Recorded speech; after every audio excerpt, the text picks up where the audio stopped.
This is an ABP Life podcast.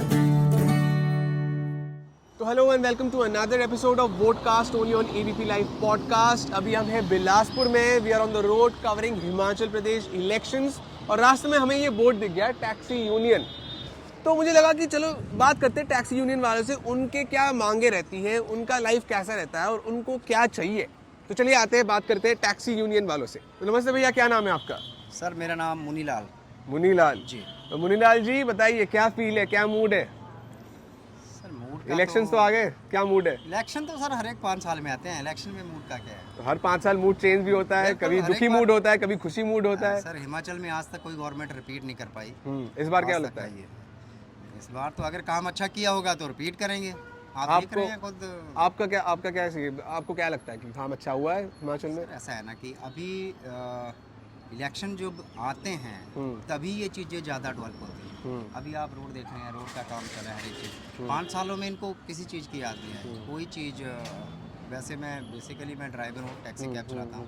तो आज तक इन्होंने कभी हमारे बारे में नहीं, हमने हर एक बार प्राइवेट, हमारा तो एक ही मुद्दा रहता है कि हमारे जो जितने भी टैक्सी ऑपरेटर हैं वो टोटल अपनी फैमिली का जो भी गुजारा होता है वो इन्हीं से होता है। और हर एक बार हमारा यही रहता है इनके साथ कि जो प्राइवेट सेक्टर में गाड़ियाँ हमारी जो प्राइवेट टैक्सी यूज़ करते हैं, तो हमेशा हमारा उनके साथ यही रहता है, गवर्नमेंट को, प्रशासन को हर एक बार लिख के देना कि इनको रोको, ये करो। हमारा कोई भी साथ नहीं देता। अभी दिवाली का वो था, ओकेजन था, तो यहाँ पे ना कोई हिल स्टेशन है, ना रेलवे स्टेशन, ना कोई एयरपोर्ट कि जिसकी वजह से हमें रेगुलर काम मिलता है। तो यही त्योहारों का टाइम होता है जबकि थोड़ा हो जाता है काम, तब भी प्रशासन ने हमारा कोई साथ नहीं दिया। हमने आरटीओ से भी रिक्वेस्ट कर ली, प्रशासन से भी रिक्वेस्ट कर ली, कोई प्राइवेट सेक्टर के ना किसी ने रोका। इवन जो रूट पे चलने वाली बसें थी वो भी आउट ऑफ रूट चल के उन्होंने काम किया। और हमारी टैक्सी में एक भी टैक्सी ऑपरेटर ऐसा नहीं है जिसने दिवाली पे कोई ऐसा कोई अपनी इनकम क्रिएट की हो कि जिससे उसको लगा हो कि वो नहीं इससे सेटिस्फाइड है। तो हम इसके बारे में क्या कहेंगे? आम आदमी की ज़रूरतें क्या होती हैं? रोटी कपड़ा मकान।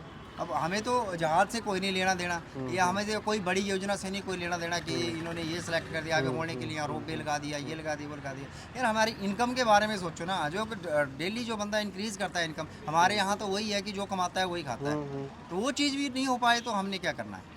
टैक्सी यूनियन वालों की मेन मांगे क्या है? मेन मांगे हमेशा हमारा तो इस वक्त हमारा 15 साल का परमिट था। मेन के जो हमने 3 साल से उसके लिए लड़ रहे हैं, अभी तक उसका कुछ नहीं हो पाया है। और दूसरा जो प्राइवेट गाड़ियाँ टैक्सी यूज़ होती हैं उनके लिए था। तो इन्हीं 2 डिमांडों पे हमें इतना टाइम हो गया।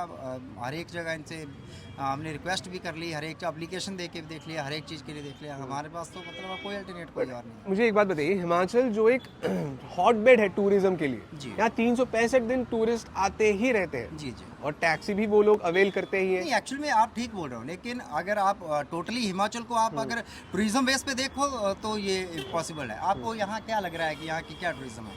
मनाली कुल्लू बोलने के लिए तो सारा हिमाचल में आता है ना। ये फर्स्ट एंट्री है हिमाचल। इसका हाल आप देख रहे हो कि क्या है। टूरिस्ट प्लेस तो अभी आगे रह जाता है, उनकी बात मैं नहीं करूँगा। वहाँ तो टैक्सी का भी काम है, वहाँ तो होटल का भी काम है, टूरिज्म का भी काम है। मैं तो बेसिकली इसी यूनियन में जनरल सेक्रेटरी भी हूँ, तो मेरे को तो इसी यूनियन का देखना है ना। तो हमारे पास इन चीज़ों के लिए कोई ना गवर्नमेंट के पास टाइम है, ना ही प्रशासन के पास टाइम है। अभी बीजेपी का सरकार है, जी। इससे पहले कांग्रेस का था, तो किसी भी सर, सरकार हमारी ने किसी भी सरकार ने नहीं सुनी। ऐसा आप बोलो कि पर्टिकुलर हम किसी एक ही पार्टी को टारगेट कर रहे हैं, तो वो चीज़ नहीं है। सहायता किसी भी सरकार से नहीं मिलता। हमारा तो मतलब यही है कि सब बोलते हैं नहीं हो जाएगा, होता कुछ नहीं है। फिर वहीं के वहीं। अच्छा, अभी आपको हिमाचल प्रदेश के रास्तों के सड़कों के बारे में क्या कहना? देखिए, काम होना चाहिए बहुत। हिमाचल की जो सड़कें हैं अभी आप देख एज रहे अ हैं, टैक्सी काम ड्राइवर तो आपको चल क्या रहा लगता है? आप दिन रात गाड़ी चलाते हो, जी, जी। रास्ते पे हो, रास्ते कहीं बहुत डेंजरस रास्ते भी होते हैं हिमाचल है। में। हिमाचल में सर टोटल डेंजरस ही होता है। हिमाचल में आप ऐसा कुछ नहीं है कि हिमाचल में हर एक जगह डेंजरस है। अभी काम चला हुआ है रोड का, जब इलेक्शन आ रहे हैं, अदरवाइज यहाँ पे 1.5 फीट का खड्डा है। अभी भी आप नेशनल हाईवे को छोड़ के किसी लिंक पे चले जाओ तो आपको महसूस होगा कि नहीं असली हिमाचल क्या है। वो चीज़ है यहाँ।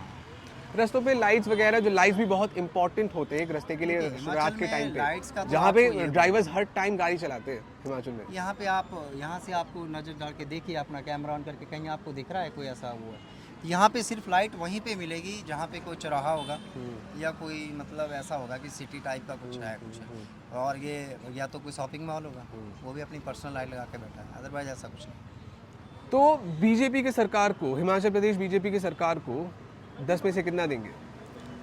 सर मार्किंग का तो आप क्या बोल सकते हैं इस वक्त तो आप ये समझ लो कि मार्किंग की कोई बात ही नहीं कर सकता मैं। देखिए सीधी सी बात आपसे बोलूँ, इसमें मार्किंग वाली कुछ नहीं है। अभी आप ऐसा करो कि 365, अब आप 5 साल में अब 1 महीना के यहाँ पे अभी रैलियाँ कर रहे हैं, ये कर रहे हैं, वो कर रहे हैं, तो वो चीज़ें थोड़ी होती हैं। इतने करोड़ों रुपए आप रैलियों पे खर्च रहे हैं, डेवलपमेंट पे खर्चो ना, वोट कौन क्यों नहीं देगा? कोई भी जनता को तो अपनी ज़रूरतों से मतलब होता है। इन चीज़ों से क्या मतलब है कि आप इतनी रैलियों में बसें भर भर के ला रहे हैं, हर एक चीज़ ला रहे हैं, उतना पैसा अगर आप ऐसे जनता के ऊपर खर्चोगे आप तो फिर आपको वोट मांगने की जरूरत ही नहीं अब है। इलेक्शन के टाइम में पार्टी अपनी मैनिफेस्टो निकालती है और वहाँ पे बोलती है हम 300 यूनिट फ्री इलेक्ट्रिसिटी देंगे, हमें नहीं चाहिए कुछ भी फ्री, महिलाओं को हर महीने 1,500 वो तो रुपए हर एक देंगे। गवर्नमेंट बोलती है, आम आदमी को क्या लेना देना, वो तो उल्लू बन के हिमाचल के लोगों को क्या बिजली और पैसा चाहिए?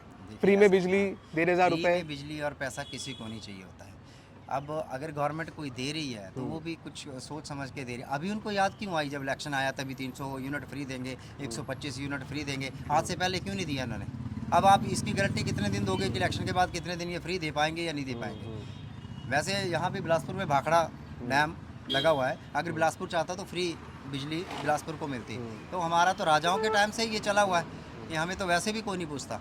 तो ये चीज़ें तो अब ये तो बड़े उस पर दर्जे की चीज़ें हैं कि 125 यूनिट 300 हमारे लिए मायने रखता। हमें अगर कमा के खाने के लिए मिल रहा है मच बेटर, हम खरीद के कर लेंगे। 125 यूनिट तो अब दिया, उससे पहले कि हम लैंप चला के बैठते थे तभी हम यूज़ करते थे ना बिजली। ये चीज़ें हमें चलिए भैया तो काफ़ी नाखुश दिख रहे हैं सरकार के कामों से, और सिर्फ बीजेपी की सरकार, इनके पहले भी जो सरकार रहे, कोई भी टैक्सी यूनियन के सहायता के लिए खड़े नहीं हुए। टैक्सी यूनियन वाले लड़ते रहे और अभी भी लड़ रहे, तो टैक्सी यूनियन वाले खुश है नहीं। हाँ जी भैया, क्या नाम है आपका? अनिल कुमार। अनिल कुमार जी, बताइए क्या मूड है वोट का, इलेक्शन का? इलेक्शन का तो कुछ ऐसे ही है, सरकारें जो टैक्सी वालों के विरुद्ध कार्य कर रही है। अब ये इन्होंने नया सिस्टम कर दिया कि आपकी गाड़ी का परमिट तब होगा, पासिंग तब होगी जब आप जीपीएस लगवाएंगे। अब जीपीएस क्या है, गवर्नमेंट ने प्राइवेट कॉन्ट्रैक्टर से हायर कर लिए। अब हम सब ने अपनी गाड़ियों में जीपीएस लगवा लिए। अब वो लगवा लिए, 1 साल के बाद पता लग रहा है जी कंपनी भाग गई। तो हमारा 18-19 हज़ार रुपये हमने लगाया, वो कहाँ गया? अभी सरकार ऐसे लोगों को कॉन्ट्रैक्टर को देती है कॉन्ट्रैक्ट, वो सब चोरों की तरह भाग जाते हैं। अब हमारा 18-20 हज़ार रुपये तो चला गया। अब गाड़ियों की पासिंग नहीं हो रही है, आगे दिक्कत है। अगर आप टैक्सी वालों के लिए कोई रूल बना रहे हो तो उससे आपको टैक्सी यूनियन से सभी से चर्चा करनी चाहिए कि क्या हम ऐसा रूल बना रहे हैं, क्या इसका साइड इफेक्ट रहेंगे, क्या इफेक्ट होगा इसका। तो सरकार ये सब नहीं सोचती कुछ, तो वो सब एकदम की जैसे एक होता है ना कि जैसे पुराने राजाओं वाला टाइम, ये आप जनता पे सब कुछ थोप दे रहे हैं, तो वैसा ही जनता पे थोपा जा रहा है। मेरे हिसाब से तो सब कुछ थोपा जा रहा है। लेकिन अब अगर आप बात लगा लो जीएसटी की, तो जीएसटी भी कई जगह 18% है, कई जगह 28% है। अगर 28% जीएसटी आप सभी चीज़ों में लगा रहे हो तो तब आप आम पब्लिक को फ़ायदा क्या दे रहे हो? आम पब्लिक को क्या चाहिए? अगर आम पब्लिक को आप इतना टैक्स लगा रहे हो तो आम पब्लिक को आप मेडिकल फ्री कर दो और एजुकेशन फ्री कर दो, क्योंकि आम जो नागरिक है, जो आम पब्लिक है, उसका पैसा खर्च होता है बच्चों की पढ़ाई में और मेडिकल फैसिलिटी में। और इंडिया में जहाँ तक कि आप देखोगे कि मेडिकल फैसिलिटी के तो बहुत बुरे हालत हैं, और वहीं गवर्नमेंट स्कूलों और स्कूलों की हालत ख़राब है। तो अब आम लोगों के पैसे स्कूलों और उसमें लग रहे हैं, तो आपको चाहिए कि आप जीएसटी इतना लगा रहे हो तो आप एजुकेशन और मेडिकल फैसिलिटी फ्री दो। अब ये इन चीज़ों के लिए थोड़ा सा होना चाहिए। कोई भी सरकार इससे वो नहीं है। अगर एक आप बात करें ओपीएस पे, तो ओपीएस का भी ये है, देखो अब एक गवर्नमेंट एम्प्लॉई 40 साल सर्विस करता है, 40 साल में वो अपनी जमा पूंजी अपने बच्चों पे, अपने परिवार पे लगा देता है, तो उसके बाद उसके पास फाइनली यही नहीं पता था कि वो रिटायर आएगा तो उसके पास पैसा है नहीं है, तो उसका जीवन आगे कैसे चलेगा। 40 साल जो सर्विस कर रहा है। और ये हमारे ऑल ओवर इंडियन के, ऐसा नहीं कांग्रेस पार्टी है, बीजेपी पार्टी, सब पार्टी के पॉलिटिशियन की देख लो, इनकी शायद एक एमएलए की 89,000 के करीब पेंशन है। तो क्या ये जब इंडिया बना था तब ये उसमें हमारे संविधान में लिखा गया था कि इनको पेंशन होनी चाहिए, कि इनकी इतनी पेंशन है। अब इनकी पेंशन है तो आम पब्लिक जो गवर्नमेंट जॉब में, उनकी पेंशन क्यों नहीं है? वो 40 साल के बाद अपने बच्चों के हाथों की तरफ क्यों देखें? इनका तो क्या है जी, इनके तो सीधा रूल है। आप एक तरफ से आप शपथ ग्रहण करो, शपथ ग्रहण करने के बाद आप अगर छोड़ देते हो तब भी आपको पेंशन है, अगर आपको कुछ हो जाता है तब भी फैमिली को पेंशन है। एक बार बताइए, इस बार क्या लगता है किसका सरकार आने वाला है? इस बार जहाँ तक लोगों का रुझान लग रहा है इस बार बीजेपी का मुश्किल है, क्योंकि हर जगह महंगाई बहुत है। वो अब आप देखोगे, अब आप भी घरों में खाना बनाते होंगे तो 75 का है जो सरसों का तेल आता था वो 200 कुछ के अप हो गया है। हाँ, और वही सही बात है। 300 का सिलेंडर है जो अब 1200 के करीब मिल रहा है। तो उस टाइम शायद हमारे सुषमा स्वराज पॉलिटिशियन थे, जिन्होंने सुषमा स्वराज की यही थे शायद, क्या इन्होंने किए थे सुषमा स्वराज जी? उन्होंने बहुत नाच करा था कि जी ये 300 350 का सिलेंडर है, ये 350 में हो गया। अब कहाँ गए वो? अब जो 1200 रुपए का सिलेंडर हो सुषमा गया। स्वराज ने किया था या स्मृति ईरानी ने किया था? स्मृति ईरानी ने स्मृति ईरानी अरे भैया भूल गए थे, लेकिन भैया को याद। स्मृति ईरानी ने बड़ा वो करा था जी सिलेंडर उठाए थे जी कि घरों की गैस चूल्हे कैसे चलेंगे। तो उस टाइम तो शायद 200 से 350 हुआ, पर अब 1250 अब 1200 रुपये का हो गया। 1200 रुपये बहुत होते कॉस्ट भैया एक फैमिली की। चलो मीडियम वर्ग का तो कुछ नहीं है, पर जो अपर बिल्कुल लोअर है उसका क्या होगा? जो एक दिहाड़ी लगा के जा रहा है बंदा, उसकी दिहाड़ी भी पता नहीं 365 दिनों में 200 दिन लग रही है या नहीं लग रही है। तो मेरा विचार ये है कि सरकार को इस तरफ सोचना चाहिए।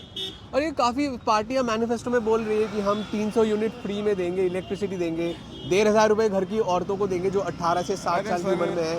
क्या इनको चाहिए? ये मुफ्त की सुविधा है जो हिमाचल की जनता को चाहिए? मुफ्त की सुविधा है सर, ऑल ओवर इंडिया में, ऑल ओवर वर्ल्ड में कहीं भी नहीं होनी चाहिए। अभी आपने अरे भैया, हाई फाइव दे दो। अभी आपने श्रीलंका का हाल देखा होगा। हाँ भैया, श्रीलंका भैया चर्चा में रहते हैं न्यूज़ की। श्रीलंका इसीलिए डूबा कि श्रीलंका ने भी कुछ उनके रूल गलत रहे होंगे। अब आप सब लोगों टैक्स कम कर दिया था। अब आप सब लोगों को फ्री कर दोगे तो कमाएगा कौन? सही बात है। एक तो राशन फ्री दे रहे हो आप, बिजली फ्री दे रहे हो, तो वो लोग कमाएंगे क्यों? बस बात वही है ना कि कमाएगा तभी ना इंसान, अगर जो उसके लिए उसकी जरूरतें होगी, अगर उसकी जरूरतें आप पूरी कर रहे हो तो मुफ्त में दोगे तो हम भी श्रीलंका बन जाएंगे, फिर श्रीलंका बन जाएंगे, देश कंकाल हो जाएगा।